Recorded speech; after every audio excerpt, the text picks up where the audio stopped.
Bonjour à toutes et à toutes, c'est Morgane Février pour le podcast de l'entrepreneur et nous sommes à l'épisode numéro 162, nous sommes lundi. Et aujourd'hui, donc comme tous les lundis, comme vous l'avez compris maintenant, si vous avez suivi les épisodes de la semaine dernière, on va commencer une nouvelle thématique et il y aura 3 podcasts sur cette thématique qui vont être diffusés cette semaine avec à la clé une formation en ligne. Alors aujourd'hui, j'avais envie de vous parler des niveaux d'engagement pour votre communauté. Parce que la thématique de la semaine, c'est comment créer une communauté. Donc, on va voir ensemble quels sont ces niveaux d'engagement et comment on fait pour les atteindre, bien sûr. Donc, comment arriver à atteindre, il y a 7 niveaux d'engagement. Le 7e niveau d'engagement, c'est bien sûr le plus haut. Et peu importe votre audience, et c'est encore plus vrai finalement lorsque vous avez une petite audience, le niveau d'engagement de votre communauté va jouer en permanence sur votre taux de transformation de prospects en clients, ainsi que sur finalement votre crédibilité sur le net, en ligne ou sur Internet. Donc, il faut savoir donc qu'il existe 7 niveaux d'engagement sur les réseaux sociaux et je vais vous les donner aujourd'hui. Donc nous avons le niveau 1. Le niveau 1, c'est le niveau juste d'attention, c'est-à-dire que la personne a vu votre contenu, votre article, votre post Facebook, votre vidéo, mais il n'interagit pas. Donc ce type d'utilisateur n'est quasiment pas détecté, donc sauf si vous, par exemple, vous avez une publicité en mode impression, je vous ai expliqué ça la semaine dernière. Si vous payez des impressions et que la personne n'interagit pas, vous allez payer entre guillemets pour quelqu'un qui n'interagit pas. Mais sinon, dans un contexte normal, sans promotion, l'engagement à ce niveau n'est extrêmement faible puisqu'il voit mais ne fait aucune action. Et c'est malheureusement souvent le cas de la majorité des gens, puisque si ça ne lui parle pas, si ce n'est pas s'il n'est pas dans votre cible, et si il n'adhère pas à ce que vous lui proposez, s'il s'en fiche, forcément, vous n'allez pas avoir du tout de retour. Donc c'est juste l'attention, la personne l'a vu. Alors après, quelquefois, il faut beaucoup d'interactions avec les gens en général. Donc il y a encore 3-4 ans, c'était 7 à 8 fois en mode attention pour que quelqu'un commence à vous prendre au sérieux, c'est-à-dire qu'il avait vu de votre part 7 à 8 contenus, que ce soit du mailing ou des posts Facebook ou des vidéos YouTube. Et maintenant, on est monté plus entre 12 et 14. Il y en a même qui parlent de 17 fois, ce qui est vraiment énorme, parce que c'est la guerre de l'attention, donc forcément.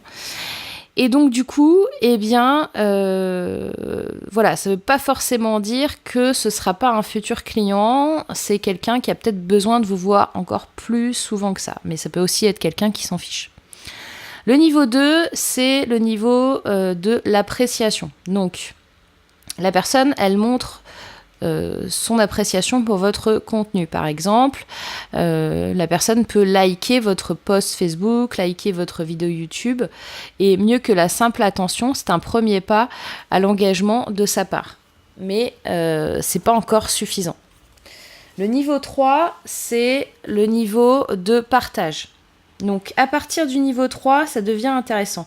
Certaines personnes pensent que juste le like suffit, mais je peux vous dire que c'est faux. Vous pouvez avoir 50 milliards de personnes qui vous like, qui vous suivent. On le voit beaucoup sur les youtubeurs qui ont plusieurs millions d'abonnés, qui ont énormément de likes. C'est pas pour autant que ce sont des utilisateurs qui sont engagés et qui vont acheter des produits à ces personnes. Donc, l'appréciation, c'est mieux que la simple attention. C'est un premier pas vers l'engagement, mais c'est pas suffisant. Ensuite, vous avez le niveau 3. Le niveau 3, c'est le partage. Donc à partir de ce niveau-là, ça devient vraiment intéressant. L'utilisateur va partager vos contenus sur son propre réseau. Donc cela indique non seulement un niveau plus élevé d'engagement, mais aussi cela peut vous permet en fait d'être visible et exposé à un public plus large. Parce que plus les personnes vous partagent, c'est comme ça aussi qu'on fait les buzz, hein. Quand il y a plusieurs personnes qui partagent, au bout d'un moment, tout le monde a vu et s'est exposé à un public beaucoup plus large. C'est le principe. Ensuite, vous avez le niveau numéro 4. Alors, le niveau numéro 4, l'utilisateur exprime une opinion à travers un commentaire sur, par exemple, un de vos contenus. Donc, cela peut être bon ou mauvais. D'accord ? Il y a des commentaires positifs, des commentaires négatifs. Donc, c'est excellent d'avoir des commentaires positifs. Mais forcément, ce ne l'est pas d'avoir des commentaires négatifs. Donc, assurez-vous, quoi qu'il arrive, de répondre à tout commentaire dès que possible. Dès que vous l'avez vu, essayez de répondre parce que les conversations sur les réseaux sociaux ont une durée de vie ultra limitée. Sachez que pour le moment, en tous les cas, je dis bien pour le moment, parce qu'il y aura peut-être, je pense fortement d'ailleurs, que dans les mois, les années qui arrivent, on va avoir de plus en plus de reconnaissance sémantique des conversations. Donc pour le moment, en fait, que vous ayez un commentaire positif ou négatif, ça compte pour Facebook, par exemple, comme une interaction. D'accord ? Donc pour l'algorithme Facebook, pour le moment, que les commentaires soient positifs ou négatifs, il n'y a pas de différenciation. Il y en a une dans les petites icônes que vous mettez. Si vous mettez quelqu'un qui est en colère ou qui pleure ou qui rigole ou un pouce, ça a des répercussions. Mais les commentaires, non. Ils comptent de la même façon. C'est jamais facile de gérer des commentaires négatifs. Moi, je vous conseille pas de les laisser sans réponse. Ne rentrez pas dans le jeu, ne vous justifiez pas, mais répondez quand même. Ensuite, vous avez le niveau numéro 5. Le niveau numéro 5, c'est la contribution. Donc, l'utilisateur crée et publie du contenu.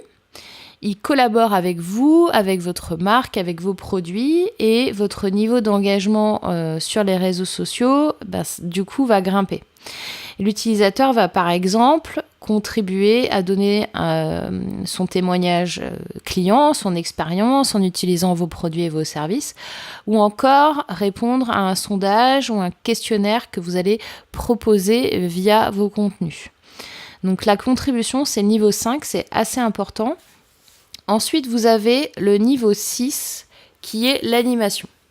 Alors là, vous allez carrément avoir un utilisateur qui anime des conversations avec vos autres abonnés, avec votre audience. Cela va contribuer à renforcer votre niveau d'engagement ainsi qu'à améliorer votre image de marque en même temps. Et à ce stade, l'utilisateur, il connaît par cœur tout ce que vous faites, votre histoire, et il arrivera même que, moi ça m'est arrivé, et je l'ai vu aussi sur d'autres entrepreneurs, que les personnes qui sont dans l'animation vous défendent face à des trolls. Donc c'est pas mal, face à des haters, face à des gens qui sont pas contents, et puis et du coup eux ils arrivent, vous avez besoin de rien faire et ils vous défendent. Donc si vous avez par exemple, vous êtes au niveau des gens qui donnent leur avis, s'il y a un commentaire au niveau 4 de quelqu'un qui est négatif, si vous avez des gens qui sont au niveau 6, ils vont vous défendre. Le niveau 7, c'est ce que je vais appeler la fan attitude. Donc vraiment, le niveau 7, c'est le niveau ultime de l'engagement sur les réseaux sociaux. Donc l'utilisateur, là, il va agir en tant qu'ambassadeur de votre marque. Si vous en arrivez là, vous êtes devenu le boss ou la boss de votre thématique. Non seulement les gens sont au niveau de l'animation, ils connaissent tout de vous, de vos services, etc. Mais en plus de ça, ils veulent raconter votre histoire pour vous, et ils sont comme c'est un petit peu comme si vous aviez des commerciaux sans les payer, quoi. Et c'est encore beaucoup plus de valeur qu'un simple commercial, parce qu'un client content qui est ambassadeur, eh bien, ça vaut tous les discours de tous les commerciaux de l'univers. Donc là, quand vous arrivez à ce niveau-là, c'est vraiment la fête. Alors, comment élever le niveau d'engagement de votre audience ? Bon, c'est à la fois plus facile et plus difficile que la plupart des gens s'imaginent. Une fois que vous avez établi les goûts, les suivis ne sont que le début. Donc, vous pouvez lancer vos clients sur une voie d'engagement accrue sur les réseaux sociaux. Les médias sociaux, si vous voulez, c'est un petit peu comme des conversations dans la vie réelle. Bon, là, on est dans le monde numérique, mais en vrai, vous allez avoir autant de conversations que vous le souhaitez avec des personnes qui viennent de partout. Il y a une idée fausse commune qui est que vous devez être sur toutes les plateformes en même temps pour obtenir un engagement sur les réseaux sociaux. Donc ça, je peux vous dire, c'est faux, c'est archi faux. Alors oui, c'est utile d'être sur plusieurs réseaux sociaux. Moi, je suis d'ailleurs sur plusieurs réseaux sociaux, mais parce que ça fait très longtemps que j'y suis. J'ai pas commencé la première fois que je suis arrivée sur Internet. Bon, c'était il y a très très longtemps, il n'y avait pas les réseaux sociaux. Mais j'ai pas commencé du jour au lendemain à courir tous les lièvres. Et je sais pas si c'est une expression, ça. Bon, j'ai pas...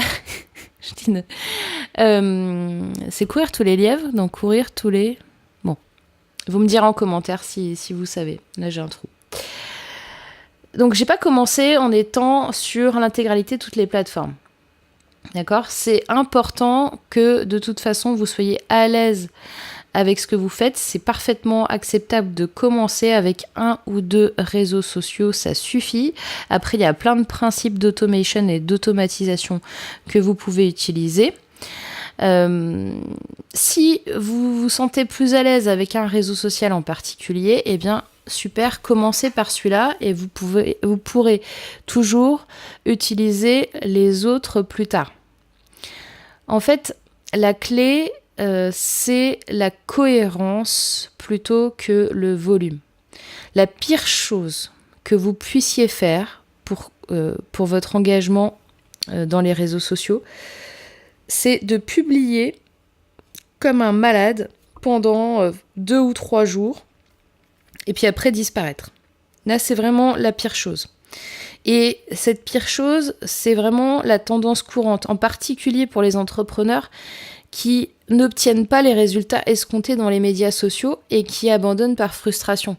Parce que les gens, en fait, ils sont motivés au départ, donc ils publient pendant 2 jours, 3 jours, 4 jours, et après ils se disent « Ah, mais ça marche pas, donc j'arrête ». Et ça, c'est une vraie erreur, et c'est pour ça que, finalement, il y a beaucoup de gens qui abandonnent.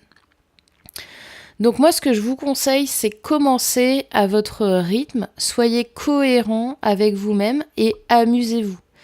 Si ça vous amuse pas, moi, je sais que personnellement, je peux pas faire des choses où je trouve pas ça fun. Voilà. Moi, j'aime passer du temps là avec toi sur le podcast, j'aime créer des formations, j'aime créer du contenu. Voilà, c'est mon kiff. Si je m'amuse pas à faire ça, je peux plus le faire. Enfin, au bout d'un moment, j'arrête tout, quoi. Donc,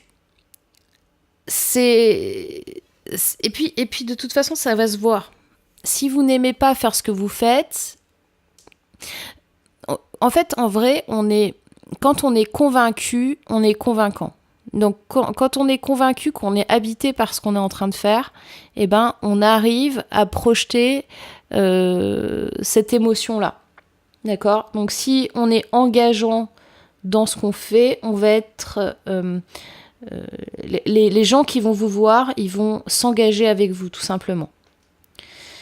Donc, il faut savoir que dans l'engagement là, sur les réseaux sociaux, tout comme une vraie conversation, vous devez garder à l'esprit certaines choses lorsque vous augmentez votre engagement dans les réseaux sociaux. Peut-être que vous avez déjà votre première page Facebook, mais l'engagement des médias, c'est un petit peu différent de la mise à jour de votre propre page, de votre propre statut. Donc je vais vous donner 4 conseils pour arriver à augmenter cet engagement. Le numéro 1, ça va être de créer de l'interaction, même si elle n'est pas au rendez-vous. D'accord ? Si, par exemple, une personne commence une conversation, ou ne commence pas d'ailleurs une conversation avec vous, trouvez une conversation à laquelle vous pouvez participer. Rappelez-vous que nous parlons d'engagement. Donc vous devez, vous, contribuer afin d'obtenir des résultats. Ne restez pas à regarder, ne restez pas planté comme ça, comme un piqué, à regarder le fil d'actualité Facebook en essayant de vous fondre dans l'arrière-plan. Il y a toutes sortes de conversations sur les réseaux sociaux, donc il y en a au moins une forcément qui va forcément vous intéresser. Deuxièmement, soyez dans un état d'esprit de contribution, de co-création. Finalement, peu importe qui commence la conversation, vous devez contribuer. Parce que vous savez, les monologues sur les réseaux sociaux, c'est quand même super ennuyeux. Si vous êtes sur Facebook, vous devez peut-être voir passer de temps en temps sur le fil d'actualité des gens qui font du monologue. Voilà, c'est pas top, c'est assez ennuyeux. Donc exprimez-vous de manière à créer une réaction par rapport à ce que vous allez dire. Comment on fait ça ? Eh bien, posez des questions, soyez curieux, créez de l'émotion. Et n'oubliez pas que les conversations, elles durent pas longtemps sur les réseaux sociaux puisque l'algorithme monte vos contenus le plus possible à leur diffusion et pas 3 semaines après. Donc n'attendez pas trop longtemps pour répondre à un commentaire et ne soyez pas timide.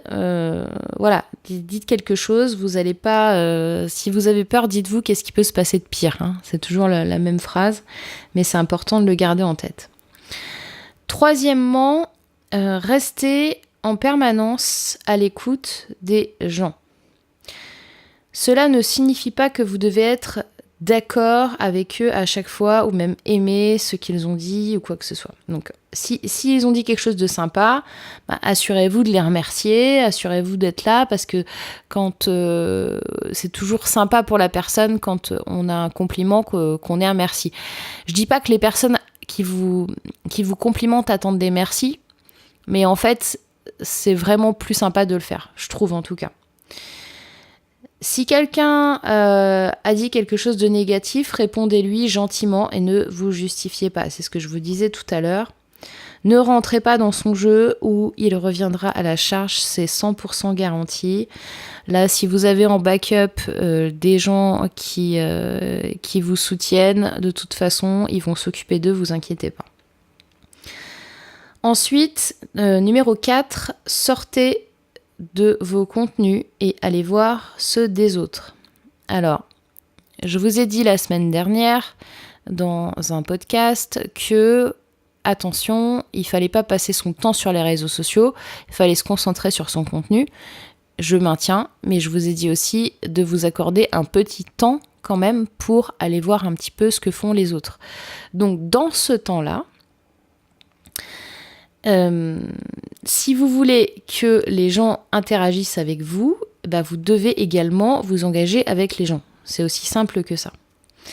Donc, vous pouvez utiliser l'outil de recherche, par exemple, de Facebook. Aller rechercher des personnes, trouver des pages, des groupes, des profils intéressants et commencer à aimer ces pages-là, à partager, à leur parler. D'accord, ce sera toujours super intéressant d'aller discuter. C'est pas parce qu'on est sur Internet qu'on ne peut pas rester dans l'humain. Moi, c'est une valeur qui me tient vraiment à cœur, c'est que moi, je pense que la technologie doit être au service de l'humain et pas l'inverse. Et quand vous êtes sur les réseaux sociaux, comportez-vous comme si les gens étaient en face de vous. Toujours. Et vous allez voir que ça va changer tout. Et si les haters, par exemple, pensaient comme ça, il n'y en aurait plus. Parce que les haters, ils vous aborderont jamais dans la rue juste pour vous dire j'aime pas ta tête. Voilà. Qu'est-ce que je voulais vous dire d'autre ? Ouais. Donc votre business peut toujours obtenir de l'engagement sur les réseaux sociaux pour croître.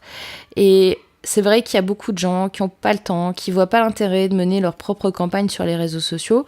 Si c'est votre cas, il y a pas mal d'options qui sont disponibles. Vous pouvez embaucher un stagiaire, vous pouvez utiliser les services d'une agence spécialisée et vous pouvez aussi apprendre par vous-même en vous faisant aider, notamment via les formations en ligne.